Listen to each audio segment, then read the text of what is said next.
nouvel update, donc le deuxième de la chaîne que je suis en train de faire. J'en fais plein, du coup je vous avais dit la dernière fois. Je sais pas combien il y a de temps qui s'est passé entre les deux updates, mais du coup comme la dernière fois je file, je vais y aller comme une flèche parce que j'en ai vraiment beaucoup de livres. Là il y en a un peu plus que la dernière fois, donc j'y vais. J'ai lu le livre Gossip Girl parce que je l'avais eu dans une box avec toutes les saisons de Gossip Girl de la série. Et du coup j'avais eu le livre, donc Gossip Girl édition Fleuve Noir par Cecily von Sigezar. Donc c'est le livre qui est la base de la série. Sauf qu'il y a beaucoup trop de différences et j'ai pas du tout aimé.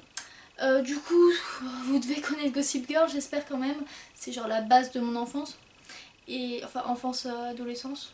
Non, enfance pré-adolescence. Et du coup, c'est l'histoire d'un groupe de potes, garçons-filles, qui sont dans le même lycée catho, super bourge, riche, etc. Qui ont des fêtes, des soirées, etc.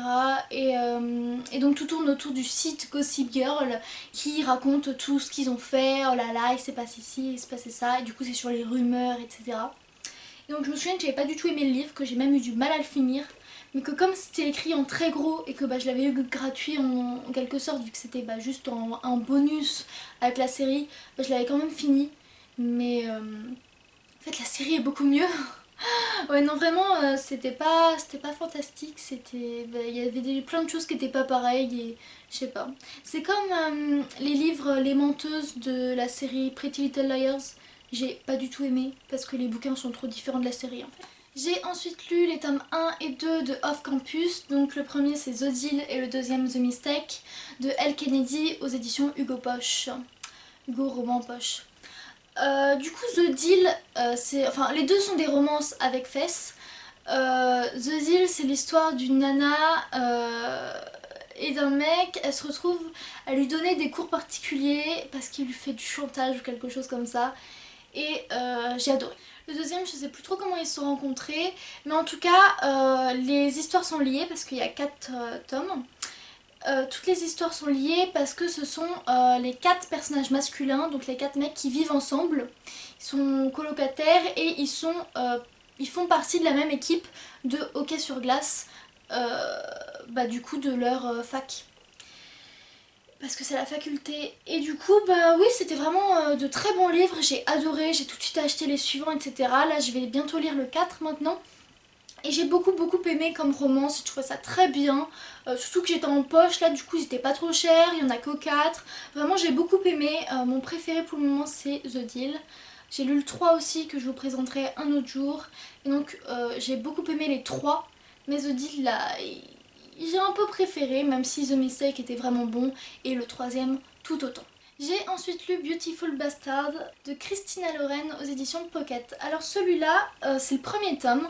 J'avais eu le deuxième tome gratuit que je vous avais déjà présenté et je voulais lire quand même le premier même si ça suivait pas.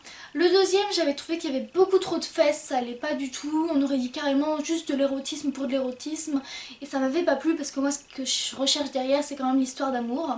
Donc j'ai quand même décidé de laisser une dernière chance et de lire le premier tome et j'ai pensé exactement la même chose. Et j'ai pensé exactement la même chose, beaucoup trop de fesses, ça n'a pas vraiment grand rapport, on dirait qu'il n'y a que ça tout le temps, chaque page, et vraiment ça m'a pas... L'histoire d'amour est limite mise au second plan et j'ai pas vraiment compris pourquoi et du coup ça m'a pas du tout plu. Je sais qu'il y a beaucoup de tomes de cette saga et j'ai pas du tout aimé, pas du tout accroché. C'est vraiment genre un calvaire limite de le lire. J'étais en mode ouais bon c'est bientôt fini. Enfin voilà quoi, j'ai pas du tout accroché. Alors que même la fesse dans les autres livres, enfin ça va quand il y en a un peu, tout ça c'est mignon voilà. Mais là vraiment il y avait que ça, j'ai pas du tout aimé. J'ai ensuite lu les tomes 3, 4 et 5, mais le 5 je n'ai pas en main, de Les Étoiles de Nosed. Le 5 c'est parce que ma mère est en train de le lire en ce moment. C'est donc Accomplissement, Origine partie 1 et du coup Origine partie 2. C'est de Sophie Jomain et c'est aux éditions... J'ai lu. Donc c'est une histoire fantastique avec une fille qui rencontre un garçon qui est mystérieux, il a des yeux qui brillent, c'est étrange. Elle est en Écosse avec sa famille pour voir sa grand-mère pendant les vacances d'été. Et elle rencontre toujours ce garçon mystérieusement, elle sait pas trop ce qu'il est, elle comprend pas. Et du coup c'est du fantastique, donc vous vous doutez qu'il y a un tourloupe. Du coup j'avais relu les 2 premiers, puis là j'ai enchaîné avec 3, 4 et 5. J'avais déjà lu le 3e. Et puis comme il y a, le 4 c'est Origine partie 1 et le 5 partie 2, je me suis dit il me faut les 2 pour les lire.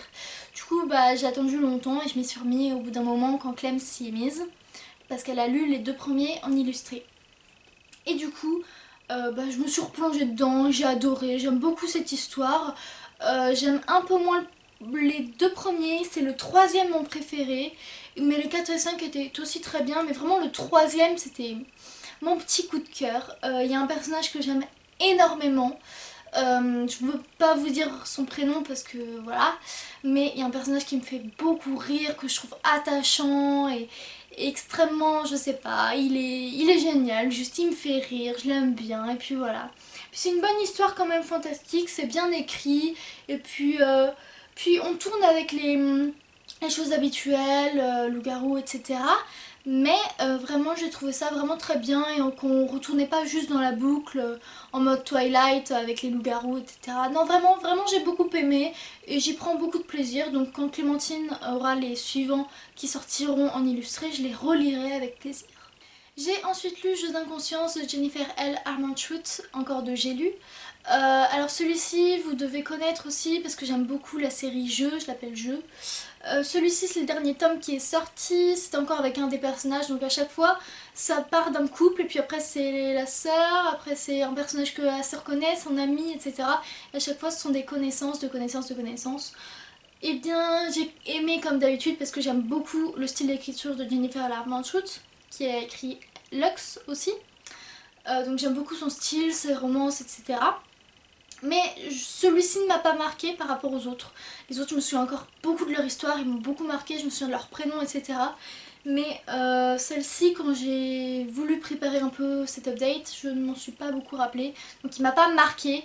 C'est toujours bien et rafraîchissant, mais c'est pas le meilleur. Mes jeux, c'est tellement une série bien que... Il y a de la fesse, je précise avant que j'oublie. Mes jeux, c'est tellement une bonne série que allez-y, foncez en fait.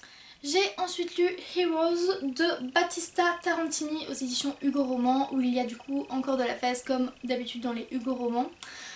C'est une histoire avec une fille qui déménage en Australie chez sa tante et elle a une panne de voiture, elle rencontre le garagiste et le garagiste se retrouve à être sexy. Et du coup il y a une petite romance qui commence comme ça. J'ai beaucoup aimé ce livre parce qu'il change énormément. On se retrouve dépaysé en Australie, elle ne connaît pas l'Australie, elle se retrouve dans un endroit qu'elle ne connaît pas, avec sa tante qu'elle n'a pas vue depuis des années, dans un garage, et j'ai pas trouvé ça vraiment commun, j'ai trouvé que ça changeait, et j'ai trouvé ça vachement bien. Une romance un peu habituelle mais avec un contexte différent, et ça j'ai beaucoup aimé. Et du coup je conseille encore ce livre. De toute façon vous savez moi les romances. Mais du coup oui j'ai beaucoup aimé le côté rafraîchissant et qui change surtout, qui change. Parce qu'au fond je lis tellement de romances qu'ils se confondent un peu dans mon esprit. Mais là par exemple je l'ai vu et je me suis souvenu que c'était en Australie où elle rejoignait sa tante avec le gars, tout ça. Je me souviens. Et ça compte quand je me souviens. Et pour finir mon petit bijou Gardien des Cités Perdues 5, donc c'est Projet Polaris. Alors vous connaissez j'espère quand même Gardien des Cités Perdues, j'arrête pas de vous en parler. Donc c'est toujours Sophie qui découvre qu'elle est une elfe, elle va dans leur monde et elle se fait une bande d'amis à l'école où elle apprend à maîtriser ses pouvoirs, elle apprend qu'elle est spéciale, etc. Donc là on se rapproche de l'intrigue, on voit que ça commence, on arrive à découvrir des secrets, on en cherche encore d'autres, c'est mystérieux. Mais on commence à en voir un peu la fin et à découvrir un peu. Mais on voit aussi que les personnages y grandissent, et oui les personnages grandissent. Et du coup c'est encore un nouveau tome que j'ai adoré surtout. Un nouveau tome qui se dévore tout simplement. Et voilà, c'en est fini de cet update, j'espère qu'il vous aura plu. Laissez-moi un petit commentaire en me donnant votre avis, en me disant s'il y a des livres que j'ai présentés, que vous avez lus, que vous avez envie de lire. Dites-moi les livres que vous lisez en ce moment, mettez un petit pouce en l'air, je vous souhaite de joyeuses lectures et ciao!